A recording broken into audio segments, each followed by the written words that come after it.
నమస్తే. Welcome to Vishwada astrology. So, ఈ వీడియోలో మనం గోచార రీత్యా మిథున రాశిలో సంచరిస్తున్న గోచార గురుడు తన యొక్క వక్రీకరణని వదిలి సవ్య దిశలోకి మారడం వల్ల మీ యొక్క రాశికి ఎలాంటి ఫలితాలుంటాయనేది తెలుసుకుందాం. సో, ఈ యొక్క ట్రాన్సిట్ అనేది మార్చ్ 11 నుంచి జూన్ 1 వరకు జరుగుతుందనమాట. సో, జనరల్‌గా గురుడు వక్రీకరణ వదిలి ఈ నార్మల్ సవ్య దిశలోకి డైరెక్ట్ మోషన్‌లోకి వచ్చిన ప్రతిసారి కూడా అస్ట్రాలజర్స్, ఆస్ట్రోనమర్స్ అందరూ కూడా ఇక కాస్మిక్ రీసెట్ అనే పదాన్ని ఎక్కువ వాడుతూ ఉంటారు. ఎందువల్ల అంటే గురుడు అత్యంత శుభగ్రహము.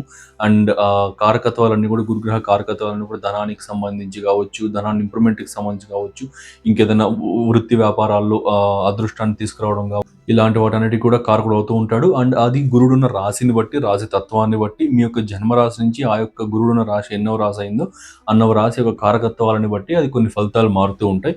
సో, అన్నీ కూడా ఈ వీడియోలో నేను క్లియర్‌గా, ప్రాక్టికల్‌గా అన్నీ ఎక్స్‌ప్లెయిన్ చేస్తాను. సో, ఎక్కడ స్కిప్ చేయకుండా చూడండి అండ్ లాస్ట్ వరకు చూడండి. ఛానెల్‌ని సబ్స్క్రైబ్ చేసుకోండి. అండ్ ఎవరైతే మన యొక్క ఆస్ట్రాలజీ బ్యాచ్ 2లో జాయిన్ అవ్వాలనుకుంటున్నారో వీడియో లాస్ట్ 3 మినిట్స్‌లో యాడ్ అనేది ఉంటుంది. సో, దాన్ని మిస్ అవ్వకుండా సిలబస్, ఫీజ్ అన్నీ కూడా ఉంటాయి. సో, దాన్ని చూడండి. మీకు ఓకే అనుకుంటే మీరు కాంటాక్ట్ అయ్యి జాయిన్ అవ్వచ్చు. మార్చ్ 2nd వీక్‌లో మన యొక్క కోర్స్ అనేది స్టార్ట్ అవబోతుందనమాట. మంచి ముహూర్తం చూసుకొని మార్చ్ 2nd వీక్‌లో స్టార్ట్ అవబోతుంది మన యొక్క బ్యాచ్ అనేది, సెకండ్ బ్యాచ్. నెక్స్ట్ ఇంకా కన్యా రాశి. కన్యా రాశి పీపుల్‌కి గనుక చూసుకుంటే ఈసారి ఫోకస్ ఏరియా అనేది 10th హౌస్ అనమాట.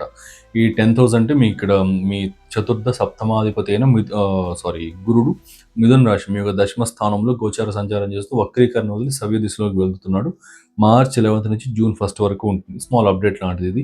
సో, ఈ యొక్క టైం ఫ్రేమ్‌లో ఇప్పుడు చెప్పబోయే ఫలితాలన్నీ కూడా ఎక్స్‌పీరియన్స్ చేస్తారు. మీ దశమ స్థానం ఫోకస్ ఏరియా అయింది. దశమ స్థానం అంటే ఏంటి? మీ కీర్తి ప్రతిష్టలకి సంబంధించిన స్థానము, మీ వృత్తికి సంబంధించింది, మీ కర్మకి సంబంధించింది అండ్ అన్నీ మీ జీవితంలో ఏ విషయం జరిగినా కూడా దశమ స్థానానికి ఇంటర్‌లింక్ అయితే అవుతాయన్నమాట. ఎందుకంటే అది కర్మస్థానం. Not only profession, not only ఈ యొక్క పేరు ప్రతిష్టలు.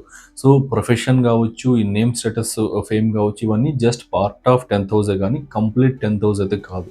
ఎందువల్ల అంటే 10th హౌస్ అనేది మనకి కర్మస్థానం. కర్మ అంటే మీ లైఫ్‌లో జరిగే ప్రతి వర్క్ కూడా హెల్త్ దగ్గర నుండి, వెల్త్ దగ్గర నుండి, ఇంకా ట్రావెల్స్ దగ్గర నుండి అన్నీ కూడా.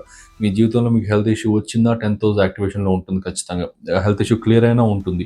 అండ్ ఇంకా డబ్బు వచ్చినా, డబ్బు పోయినా, ఇన్వెస్ట్‌మెంట్ పెట్టినా, ఇన్వెస్ట్‌మెంట్ వచ్చినా, ఓకే. సో, లాభాలు వచ్చినా, లాసెస్ వచ్చినా, ఏది జరిగినా సరే మీకు తుమ్మినా, దగ్గినా కూడా 10th హౌస్ అనేది ఇంపాక్ట్‌లో ఉంటుందనమాట. ఎందుకంటే అది కర్మస్థానం అనమాట.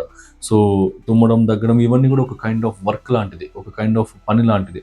ఓకే. సో, మాట్లాడినా, ఏది చేసినా సరే మీకు 10th హౌస్ అనేది నిరంతరం యాక్టివేషన్‌లో ఉంటుంది. 10th house and first house ఎప్పుడు కూడా యాక్టివేషన్‌లోనే ఉంటాయన్నమాట. సో, అందుకే ఫస్ట్ హౌస్ లార్డ్ కుజుడు, 10th హౌస్ లార్డ్ శనైశ్వరుడు, నేచురల్ ఫస్ట్ హౌస్ లార్డ్ మేషరాశికి, నేచురల్ 10th హౌస్ లార్డ్ మకర రాశికి కుజ శనులు ఇద్దరు కూడా కర్మ గ్రహాలు అవుతూ ఉన్నారు. వాళ్ళిద్దరు ఎప్పుడు కర్మను సూచించే గ్రహాలన్నమాట. సో, అందుకే ఈ 2 స్థానాలు ఎక్కడున్నా సరే మీకు యాక్టివేషన్‌లోనే ఉంటాయి. సో, ఇదొకటి గుర్తుపెట్టుకోండి. అండ్ ఇప్పుడు పర్టిక్యులర్‌గా మనం అన్నీ మాట్లాడుకోకపోయినా మనకు మేజర్‌గా 10th హౌస్ ఏదైతే ఇప్పుడు ఈ 2 ½ మంత్స్‌లో ఎక్కువ ఇంపాక్ట్ ఏదైతే ఉందో అది మాత్రం మాట్లాడుకుందాం. అది మాత్రం డిస్కస్ చేసుకుందాం.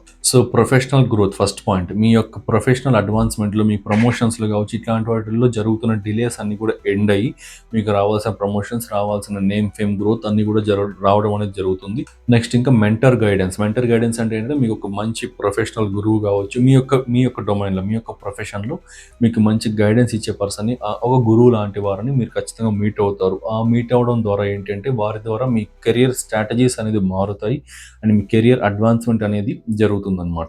నెక్స్ట్ ఇంకా పబ్లిక్ ఇమేజ్ బూస్ట్. మీ యొక్క ప్రొఫెషనల్ లైఫ్‌లో, మీ వర్క్ ప్లేస్‌లో, మీ పనిచేసే స్థానంలో మీకు ఎలాంటి కైండ్ ఆఫ్ ఇష్యూస్ ఉన్నా, మీ కొలీగ్స్‌తో కావచ్చు, వర్క్ ప్లేస్ పాలిటిక్స్‌లో కావచ్చు, ఎలాంటి కైండ్ ఆఫ్ ఇష్యూస్ ఉన్నా అవన్నీ కూడా క్లియర్ అయ్యి ఇంకా కొంచెం బెటర్‌మెంట్ అనేది వస్తుందనమాట. లైక్ పలానా వ్యక్తి అంటే ఓకే. కొంచెం ఈ ఈ కైండ్ ఆఫ్ విలువ రావడం, ఇట్లాంటి కైండ్ ఆఫ్ పేరు రావడం గానీ ఇలాంటివన్నీ కూడా వస్తాయన్నమాట. సో, అంటే సింపుల్‌గా చెప్పాలంటే వర్క్ ప్లేస్‌లో ఉన్న ఇష్యూస్ అన్నీ కూడా క్లియర్ అవుతాయి. అది పీపుల్‌తో కావచ్చు, వర్క్‌తో కావచ్చు, ఏదైనా సరే.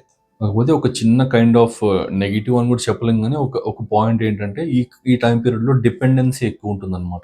మీ యొక్క కెరియర్‌కి, మీకు సంబంధించి మీ వర్క్‌కి సంబంధించిన విషయాల్లో మీ యొక్క కొలీగ్స్ పైన గానీ, మీ సుపీరియర్స్ పైన గానీ, ఇంకెవరైనా ఆ పని తెలిసిన వారి పైన గానీ లిటిల్ బిట్ ఒక 5, 10% డిపెండెన్సీ ఉంటుందనమాట. అది ఆ డిపెండెన్సీ పెడితే గానీ మీకు ఈ పని అవ్వదు అనేంత ఇంపార్టెంట్‌గా ఉంటుంది ఆ 5, 10% కూడా. ఇట్లాంటిది అది నెగెటివ్ అవుతుంది కొన్నిసార్లు, పాజిటివ్ అవుతుంది కొన్నిసార్లు అవతలి వ్యక్తి యొక్క క్యారెక్టర్‌ని బట్టి. సో, కాబట్టి ఇదొక చిన్న పాయింట్. అండ్ నెక్స్ట్ ఇంకా ఫ్యామిలీ అండ్ కెరియర్ బ్యాలన్స్ అనేది మెయింటైన్ చేస్తారు. సో, ఇప్పటిదాకా లైక్ మోస్ట్‌లీ నాకు తెలిసినంత వరకు మీరు ఫ్యామిలీ, కెరియర్ బ్యాలన్స్ అనేది కంప్లీట్‌గా మిస్ అయ్యుంటారు ఫర్ ష్యూర్‌లీ. ఎందుకంటే వర్క్ ప్రెషర్స్ వల్ల కావచ్చు, వర్క్ లోడ్స్ వల్ల కావచ్చు, ఫ్యామిలీ పీస్ని, ఈ యొక్క ఫ్యామిలీ హార్మోనీని ఇగ్నోర్ చేసి పేరెంట్స్ని కావచ్చు, వైఫ్ ఆర్ హస్బెండ్ని కావచ్చు, ఇలాగా మీరు ఇగ్నోర్ చేయడం అనేది జరగడం వల్ల ఈ ఫ్యామిలీ అండ్ కెరియర్ బ్యాలెన్స్ అనేది ఇంబ్యాలెన్స్ అయిపోయి ఉంటుంది. కానీ ఈ టైం పీరియడ్లో అవన్నీ కూడా బ్యాలెన్స్ అవడానికి మంచి అవకాశాలు ఉన్నాయి. ఖచ్చితంగా బ్యాలెన్స్ చేసుకోండి. మీకు లాంగ్ టర్మ్లో చాలా మంచి మెంటల్ పీస్ అనేది ఉంటుందన్నమాట. నెక్స్ట్ ఇంకా గవర్నమెంట్ రిలేటెడ్ టాస్క్స్లో మంచి సక్సెస్ అనేది ఉంటుందన్నమాట ఖచ్చితంగా. ఎందువల్ల అంటే ఇక్కడ 10th హౌస్ గురుడు అంటే ఈ యొక్క గురుడు జనరల్గా ఈ యొక్క హైర్ అథారిటీస్ని కావచ్చు, ఈ యొక్క మంత్రిత్వాన్ని కావచ్చు అన్నిటిని కూడా సూచిస్తాడు. సో కాబట్టి గవర్నమెంట్కి సంబంధించిన విషయాల్లో కానీ, గవర్నమెంట్ రిలేటెడ్ టాస్క్స్లో కానీ ఏదైనా ప్రాబ్లమ్స్ ఉన్నా, మీకు ఏదైనా పేపర్ వర్క్స్ కావచ్చు, మీకు ఏదైనా పిటిషన్స్ పెట్టుంటే దానికి రెస్పాన్సెస్ కావచ్చు, ఇట్లాంటివి ఏదైనా సరే అండి, ఏదైనా కావచ్చు, గవర్నమెంట్ ఇన్వాల్వ్ అవుతుంది అంటే, ఆ గవర్నమెంట్కి సంబంధించిన డిలేస్ అవుతున్నాయి అంటే ఖచ్చితంగా అవన్నీ కూడా క్లియర్ అవుతాయి. అవన్నీ కూడా సార్ట్ అవుట్ అయ్యి మంచి గ్రోత్ అనేది వస్తుంది అన్నమాట. గవర్నమెంట్ రిలేటెడ్ వర్క్స్లో మంచి మూమెంట్ అనేది వస్తుంది. లీగల్ డాక్యుమెంట్స్ అని, అడ్మినిస్ట్రేటివ్ ప్రపోజల్స్ అని, అడ్మినిస్ట్రేటివ్ అప్రూవల్స్ అని ఇట్లాంటివి ఉంటాయి కదా, ఇలాంటివన్నీ కూడా. అండ్ మీ యొక్క ఫాదర్తో రిలేషన్షిప్ ఏదైనా డిస్టర్బ్ అయ్యి ఉంటే ఫాదర్తో రిలేషన్షిప్ అనేది కూడా బెటర్మెంట్ అవుతుంది. సో ఈ 10th హౌస్ అనేది ఫాదర్కి సంబంధించింది కాదు కదా అని అడగచ్చు మీరు. బట్ కొన్ని సిస్టమ్స్లో, అస్ట్రాలజికల్ సిస్టమ్స్లో 10th హౌస్ని ఫాదర్స్గా తీసుకుంటారు కూడా. దానికి ఒక చిన్న లాజిక్ ఉంది. అది కూడా మీరు గట్టిగా ఆలోచిస్తే ఆ లాజిక్ దొరుకుతుంది కూడా. సో అది ఇప్పుడు చెప్తే మనకి కొంచెం వీడియో లెంత్ అయిపోతుంది. కొంచెం ఎప్పుడన్నా అవకాశం వచ్చిన ఫ్యూచర్లో ఎప్పుడన్నా చెప్తాను నేను. సో 10th హౌస్ని తీసుకుంటారు. సో దాన్నే మనం కూడా కన్సిడర్ చేసుకుంటే కొంచెం 9th హౌస్ని తీసుకుంటాం, కాస్త భాగం 10th హౌస్ని కూడా తీసుకుంటాం. దానికి ఒక రీసెర్చ్ అనేది ఇంకా కండక్ట్ అవుతూ ఉంది. అది మనకి ఏది కూడా ఫైనలైజ్ అవ్వలేదన్నమాట. So 9th house or 10th హౌస్కి సంబంధించిందని. మోస్ట్లీ మన పరాశర ఆస్ట్రాలజీ వీటి పరంగా చూసుకుంటే మాత్రం మనం 9th హౌస్ని తీసుకుంటాం ఫాదర్గా. ఇన్ఫాక్ట్ నేను కూడా హోరోస్కోప్ రీడింగ్స్ చేసేటప్పుడు 9th హౌస్ని తీసుకుంటాను. బట్ కొన్ని ఆస్ట్రాలజికల్ సిస్టమ్స్లో మనకి 10th కన్సిడర్ చేస్తూ ఉంటారు. ఎందుకంటే మీ మదర్ అంటే మీ 4th house, mother wife or husband అంటే 7th హౌస్, 4th హౌస్ నుంచి మీ మదర్కి హస్బెండ్ అంటే మీ 10th హౌస్ అవుతారనమాట. సో అదొక లాజిక్ అనేది మనకి ఇక్కడ కనెక్ట్ అవుతూ ఉంటుంది. బట్ దానికి ఏది కూడా ఫైనల్ అప్రూవల్ అనేది ఇంకా రాలేదు. సో అది వచ్చిన తర్వాత ఫ్యూచర్లో చూద్దాం. బట్ మనం ప్రస్తుతానికి అది తీసుకుంటే ఫాదర్ సపోర్ట్ అనేది మీకు ఎక్కువ ఉంటుందన్నమాట. సో కైండ్ ఆఫ్ గైడెన్స్ కావచ్చు, మంచి అడ్వైసెస్ కావచ్చు, ఇవన్నీ కూడా ఫాదర్ నుంచి బాగా రావడం అనేది ఉంటుంది. సో మీకు ఒక నెక్స్ట్ 5 to 10 సెకండ్స్లో ఒక యాడ్ ప్లే అవుతుంది. మన అస్ట్రాలజీ బ్యాచ్ 2 సంబంధించిన యాడ్ అనమాట అది. సో దాన్ని చూడండి. అంతా చూసి మీకు అంతా ఓకే అనుకుంటే మీరు జాయిన్ అవ్వచ్చు. దాంట్లో మీకు కోర్స్ స్ట్రక్చర్ కానీ, కోర్స్ ఫీజు, కోర్స్ సిలబస్ అన్నీ కూడా ఉంటుంది. సో అన్నీ చూడండి. అండ్ మీకు కేపీ అస్ట్రాలజీ బిగినర్ లెవెల్ నుండి ప్రెడిక్షన్ లెవెల్ వరకు కూడా అన్నీ కూడా ఎక్స్ప్లెయిన్ చేయడం జరుగుతుంది.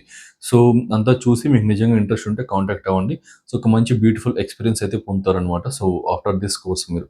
So any type of consultation screen పై డిస్ప్లే అవుతున్న నెంబర్కి కాంటాక్ట్ అవ్వచ్చు. అండ్ ఛానల్ని సబ్స్క్రైబ్ చేసుకోవడం మర్చిపోకండి. Thanks for watching. Have a nice day. So మీరు కూడా ఇలాంటి యాక్యురేట్ ప్రెడిక్షన్స్ ఇవ్వాలి అండ్ ట్రూ ఆస్ట్రాలజీ నేర్చుకోవాలనుకుంటున్నారా? Without any bluff and unnecessary theories ఏమీ లేకుండా only core concepts plus predictive techniques and great astrological knowledge ని గెయిన్ చేసుకోవాలనుకుంటే హియర్ ఇస్ ద ఛాన్స్. మన విశ్వద ఆస్ట్రాలజీ నుండి నేను ఒక అద్భుతమైన కోర్స్ అయితే లాంచ్ చేశాను. ఇది completely live plus practical plus beginner friendly. ఆస్ట్రాలజీలో ఏమి రాని వారు కూడా ఈ కోర్స్ జాయిన్ అయ్యి మాస్టర్ అవ్వచ్చు అనమాట. ఆస్ట్రాలజీలో మాస్టర్ అయితే అవ్వచ్చు. దీంట్లో నేను నా years of experience and research and knowledge ని ఒక స్ట్రక్చర్డ్ వేలో ఒక మంచి కోర్స్ లాగా డిజైన్ చేశాను. ఇది ఒక integrated and fast track course with 1.5 months duration and 22 to 24 live sessions with weekend classes అన్నమాట. మొత్తం కోర్స్ అంతా కూడా తెలుగు ప్లస్ ఇంగ్లీష్ రెండింటిలోనూ అవైలబుల్లో ఉంటుంది.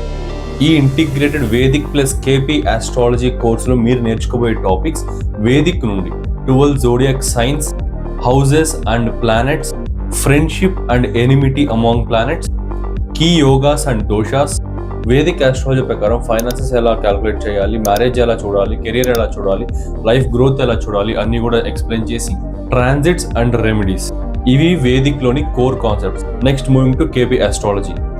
KP basics, zodiac divisions, సబ్లాట్స్, promise of the event ఎలా చూడాలి, ప్రామిస్ ఆఫ్ కస్పల్ సబ్లాట్ థియరీ, అసలు సబ్లాట్ అంటే ఏంటి, స్టార్ లాట్ అంటే ఏంటి, ఫలితాలు ఎలా ఉంటాయి, ప్లానెటరీ సిగ్నిఫికేటర్స్ ABCDEF సిగ్నిఫికేటర్స్ ని ఎలా ఫైండ్ అవుట్ చేయాలి, ఎలా క్యాల్కులేషన్స్ చేయాలి. సో ఇది చాలా కోర్ కాన్సెప్ట్ అనమాట. కేపీ ఆస్ట్రాలజీ మొత్తం ఈ సిగ్నిఫికేటర్స్ పైన ఆధారపడి ఉంటుంది అండ్ రూలింగ్ ప్లానెట్స్ పైన, సిగ్నిఫికేటర్స్ పైన, సబ్లాట్ పైన ఆధారపడి ఉంటుంది.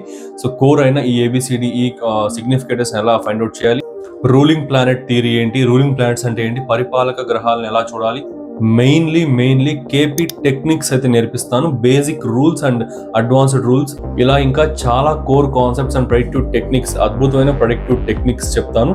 సో ఈ కోర్సులో మొత్తం అన్ని కూడా కవర్ చేస్తాను. సో ఇన్ని కోర్ కాన్సెప్ట్స్ చెప్తున్నారు, ఫీజు ఎక్కువ ఉంటుంది అనుకుంటున్నారా? జస్ట్ 12,000 మాత్రమే. లాంచ్ చేసిన price 20,000 and discounted price 15,000 and అందులో కూడా ఫస్ట్ జాయిన్ అయ్యే 12 మెంబర్స్కి 12,000కే ఈ కోర్స్ అయితే ప్రొవైడ్ చేయడం జరుగుతుంది. డైరెక్ట్గా మీరు లైవ్లో నా దగ్గర నుండే నేర్చుకుంటారు వయా ఆన్లైన్ క్లాసెస్. సో ఈ ఛాన్స్ అయితే మిస్ అవ్వకండి. లిమిటెడ్ బ్యాచ్ మాత్రమే. జాయిన్ అవ్వాలి అనుకుంటే కింద స్క్రీన్ పైన డిస్ప్లే అవుతున్న వాట్సాప్ నెంబర్కి మెసేజ్ చేయండి ఆర్ కాల్ చేయండి. See you in live sessions.